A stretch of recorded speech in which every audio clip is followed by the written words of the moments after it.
നമസ്കാരം. തിയേറ്ററുകളിൽ തരംഗമായി ഓടിക്കൊണ്ടിരിക്കുന്ന ടെർബോ എന്ന സിനിമ വിജയകരമായിട്ട് 5 ദിവസങ്ങൾ പിന്നിട്ടുകൊണ്ട് ഇന്നിപ്പോൾ 6ാം ദിവസത്തിലേക്ക് കടന്നിരിക്കുകയാണ്.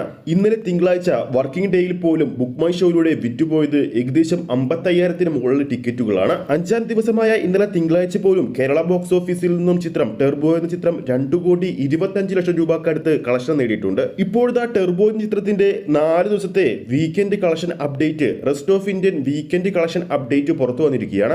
ആ ഒരു അപ്ഡേറ്റ് പ്രകാരം റിലീസ് ദിവസം ടെർബോ എന്ന ചിത്രം റെസ്റ്റ് ഓഫ് ഇന്ത്യയിൽ നിന്ന് നേടിയത് 90 ലക്ഷം രൂപയാണ്. 2ാം ദിവസം 55 ലക്ഷം രൂപയും 3ാം ദിവസം 70 ലക്ഷം രൂപയും 4ാം ദിവസം 85 ലക്ഷം രൂപയുമാണ് ചിത്രം സ്വന്തമാക്കിയിരിക്കുന്നത്. അങ്ങനെ ആകെ 4 ദിവസങ്ങൾ കൊണ്ട് ടെർബോ എന്ന ചിത്രം റെസ്റ്റ് ഓഫ് ഇന്ത്യയിൽ നിന്നും മാത്രം സ്വന്തമാക്കിയിരിക്കുന്നത് 3 കോടി രൂപയോളമാണ്. 4 ദിവസങ്ങൾ കൊണ്ട് റെസ്റ്റ് ഓഫ് ഇന്ത്യയിൽ നിന്നും കേരളത്തിൽ നിന്നും ചിത്രം സ്വന്തമാക്കിയിരിക്കുന്നത് 20 കോടിക്ക് മുകളിലും. കൂടാതെ സൗദി അറേബ്യയിലെ ആദ്യ വീക്കെൻഡ് കളക്ഷൻ പുറത്തുവരുമ്പോൾ റെക്കോർഡ് ഓപ്പണിംഗ് ആണ് ടെർബോ ചിത്രം അവിടെ സ്വന്തമാക്കിയിരിക്കുന്നത്. സിനിമ റിലീസ് ചെയ്ത് ആദ്യ 4 ദിവസങ്ങൾ കൊണ്ട് ഏറ്റവും അധികം ഓഡിയൻസ് ലഭിക്കുന്ന മലയാള ചിത്രമായിട്ട് ഇപ്പോൾ സൗദി അറേബ്യയിൽ ടെർബോ ചിത്രം മാറിയിരിക്കുകയാണ്. ആദ്യ 4 ദിവസം സൗദി അറേബ്യയിൽ കാണാനെത്തിയവരുടെ എണ്ണം എന്ന് പറയുന്നത് ഏകദേശം 32,000-ന് മുകളിലാണ്. ഇതുവരെ 4 ദിവസങ്ങൾ കൊണ്ട് 2,90,00,000 രൂപയാണ് സൗദി അറേബ്യയിൽ നിന്നും ടെർബോ ചിത്രം സ്വന്തമാക്കിയിരിക്കുന്നത്. ഇന്നലെ മമ്മൂട്ടി കമ്പനി തന്നെ ചിത്രത്തിന്റെ 4 ദിവസത്തെ ഒഫീഷ്യൽ ആഗോള കളക്ഷൻ റിപ്പോർട്ട് പുറത്തുവിട്ടിരുന്നു.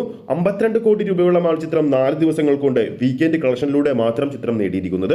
ടെർബോയുടെ 6ാം ദിവസമായ വർക്കിംഗ് ഡേയിലെ ആദ്യ ചൊവ്വാഴ്ചയിൽ രാവിലത്തെ ഷോക്ക് ശരാശരി ബുക്കിംഗ് ഇപ്പോൾ തന്നെ കാണുന്നുണ്ട്. ഇനി ഈവനിംഗ് ഷോ അല്ലെങ്കിൽ ഉച്ചക്ക് ഷോ കഴിയുമ്പോൾ തന്നെ ചിത്രത്തിന് മികച്ചൊരു ബുക്കിംഗിലേക്ക് ഇത് പോകുമെന്ന് തീർച്ചയായും നമുക്ക് പറയാൻ സാധിക്കും. ഇനി ടെർബോ സിനിമയുടെ 4 ദിവസത്തെ UAE GCC കളക്ഷൻ അപ്ഡേറ്റ് നമുക്ക് ലഭിച്ചിട്ടുണ്ട്. അടുത്തൊരു വീഡിയോയിലൂടെ നമ്മുടെ പ്രേക്ഷകരിലേക്ക് ആ ഒരു കണക്ക് നമ്മൾ എത്തിക്കുന്നതായിരിക്കും. ഈ ഒരു വീഡിയോ നിങ്ങൾക്ക് ഇഷ്ടപ്പെട്ടിട്ടുണ്ടെങ്കിൽ വീഡിയോ ലൈക്ക് ചെയ്യാനും ചാനൽ സബ്സ്ക്രൈബ് ചെയ്യുന്ന കാര്യം കൂടി പരിഗണിക്കുക. ഫേസ്ബുക്ക് പേജിലൂടെയാണ് ഈ ഒരു വീഡിയോ കാണുന്നതെങ്കിൽ ഫേസ്ബുക്ക് പേജ് ഫോളോ ചെയ്യുക. അടുത്തൊരു അപ്ഡേറ്റുമായി നമുക്ക് വീണ്ടും കാണാം.